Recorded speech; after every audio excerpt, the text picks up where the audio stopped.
आगरा में जल्द गठन होगा मेंटल हेल्थ पर नई समिति का।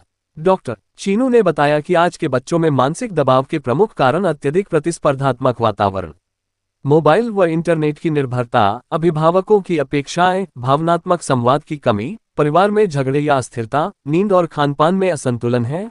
उन्होंने बताया कि मानसिक विकार केवल विकृति नहीं बल्कि मनोवैज्ञानिक असंतुलन की एक अवस्था है जिसे समय रहते पहचाना जाए तो पूरी तरह से ठीक किया जा सकता है।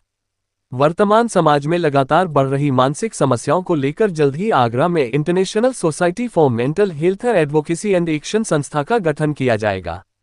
ऐसे पहचाने बाल मनोविकार को। डॉक्टर चीनू अग्रवाल के अनुसार निम्न संकेतों पर विशेष ध्यान देना चाहिए: लगातार उदासी या आत्महीनता, He's from some class.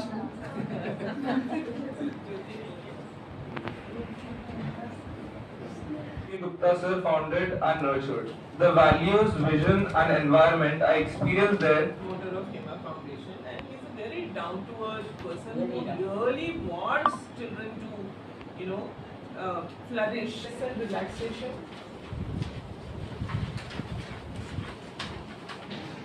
Creative thinking and problem solving, stage fear and public speaking, gadget addiction से हम लोगों ने बहुत बात की.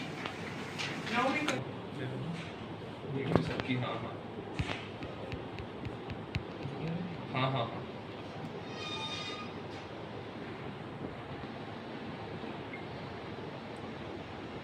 डेली के बारे में बात करें तो वहाँ पर जीएसटी अलग रहेगा और जो अपनी One person is compiling all the points.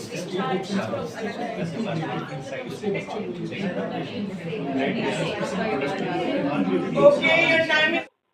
आज फीलिंग माइंड के विमल विहार सेंटर में एक वर्कशॉप हुई जिसमें कि बच्चों में जो साइकोलॉजिकल डिसऑर्डर आ रहे हैं उनको किस तरह से उनकी पहचान होनी चाहिए। डॉक्टर चीनू अग्रवाल ने आज 24 पार्टिसिपेंट्स को, जो कि डिफरेंट स्कूल से, अप्सरा के स्कूल से आए थे, उनको बताया, उनसे समझा कि किस तरह की प्रॉब्लम्स उनको आ रही। और मुझे बड़ा अच्छा लगा कि आज की वर्कशॉप जिस तरह से सारे टीचर्स ने अपनी प्रॉब्लम्स को बताया और उनका जो समाधान डॉक्टर चीनू अग्रवाल ने किया, ये अपने आप में बहुत बड़ी बात है।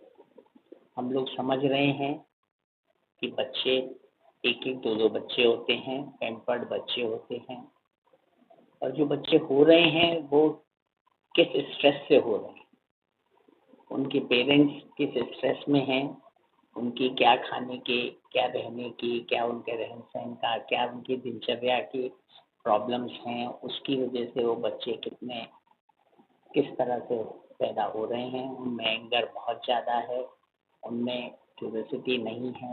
तो इस तरह से सारी बातें हो रही हैं। और आज ये वर्कशॉप रिव्यू पब्लिक स्कूल ने स्पॉन्सर की है। मुझे लगता है कि आने वाले समय में ये फीलिंग माइंड सेंटर जो है ये अपने आप में एक बहुत अलग सेंटर बनेगा और जिसमें सारी तरह की प्रॉब्लम्स को दूर किया जाएगा। बहुत बहुत शुभकामनाएं। और जो पार्टिसिपेंट्स हैं उनको बहुत सर जो आपकी के बारे में जानकारी। एक्चुअली में आज जो है early detection of childhood psychological disorder के बारे में वर्कशॉप है, क्योंकि हम देख रहे हैं कि बच्चों में बहुत ज़्यादा प्रॉब्लम्स हो रही हैं और मुझे ऐसा लगता है कि ये जो प्रॉब्लम का कारण है, एक तो मोबाइल इसमें सबसे बड़ा कल्प्रिट दिखता है। कि मैं देखता हूँ कि छोटे छोटे बच्चों को पेरेंट्स मोबाइल दे देते हैं। अब वो मोबाइल पे क्या देख रहे हैं, क्या कंटेंट देख रहे हैं, ये ना तो बच्चों को मालूम और ना पेरेंट्स को मालूम। तो वहाँ से क्या कहते हैं, उनको साइकोलॉजिकल डिसऑर्डर जो है वो निकल कर आ रहा है। तो इसका कारण क्या, मतलब मेन कारण क्या बन रहा है जिससे आज की घटना बच्चों के साथ हो रही है? मेन कारण क्या बन रहा है? देखिए, मेन कारण क्या है कि कोई भी चीज़ अकॉर्डिंग टू एज अगर उसको दी जाए, जैसे सपोज करिए कि 5 साल के बच्चे को हमने गाड़ी दे दी तो एक्सीडेंट हो नहीं होना। हम उसको 18 साल के बाद अगर गाड़ी देंगे तो उसको चलाना भी आएगा, वो भी आएगा। तो हम क्या कर रहे हैं, हम छोटी सी उम्र में ही बच्चे को ये मोबाइल दे रहा है। अब उसको समझ में बिल्कुल नहीं आ रहा है, क्योंकि उसका जो ब्रेन का डेवलपमेंट है उसके तो अकॉर्डिंग हुआ नहीं है। कहीं ना कहीं इसके लिए माता पिता भी जिम्मेदार हैं। डेफिनेटली।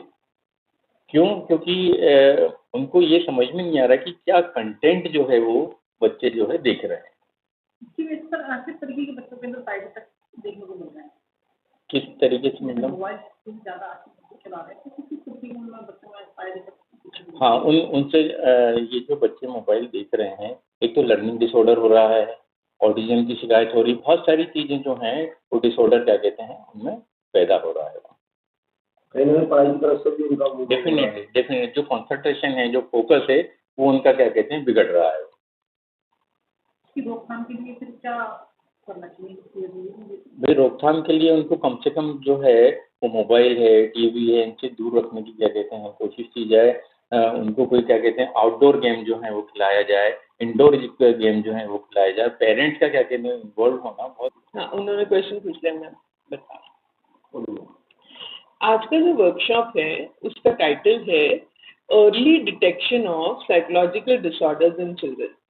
हम लोग देख रहे हैं खासकर कोविड के बाद स्कूली बच्चों में कई तरह के मानसिक और मनोवैज्ञानिक विकार सामने दिखाई दे रहे हैं, जैसे कि बच्चों का ध्यान नहीं दे पाना, डिस्ट्रैक्टेड रहना, बच्चों का बहुत सारे कंडक्ट डिसऑर्डर्स, बिहेवियर्स, गुस्सा करना, सोशल मीडिया से एडिक्टेड हो जाना, गैजेट से एडिक्टेड हो जाना, पेरेंट्स के साथ उनकी नहीं बन पाना, उनको कोई भी फिजिकल एक्टिविटी में इंटरेस्ट नहीं होना।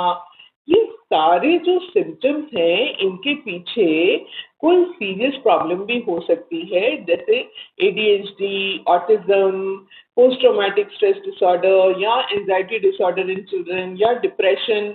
और एक जो समस्या है उसको हम कहते हैं लर्निंग डिसेबिलिटी, जिसमें बच्चा इंटेलिजेंट होता है पर वो बहुत सारी चीजें समझ नहीं पाता, कर नहीं पाता, जैसे रीड नहीं कर पाता या लिख नहीं पाता या मैथमेटिक्स के प्रॉब्लम सॉल्व नहीं कर पाता।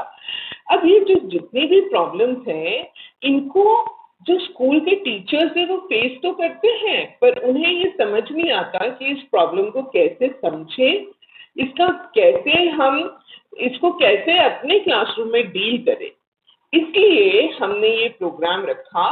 इसमें बढ़ चढ़कर आगरा के स्कूल के टीचर्स ने पार्टिसिपेट किया। यहाँ तक कि हमें इतने रजिस्ट्रेशन मिले कि हमें इसे 2 भाग में करना पड़ा। पहले हम केवल इसको इवनिंग में कर रहे थे, अब हमें मॉर्निंग और इवनिंग 2 बैचेस इसकी करनी पड़ी है।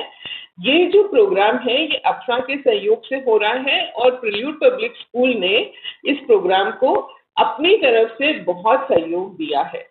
ऐसे में ये जो प्रोग्राम है ये मुझे लगता है कि इस वक्त की, इस समय की बहुत ज्यादा जरूरत है।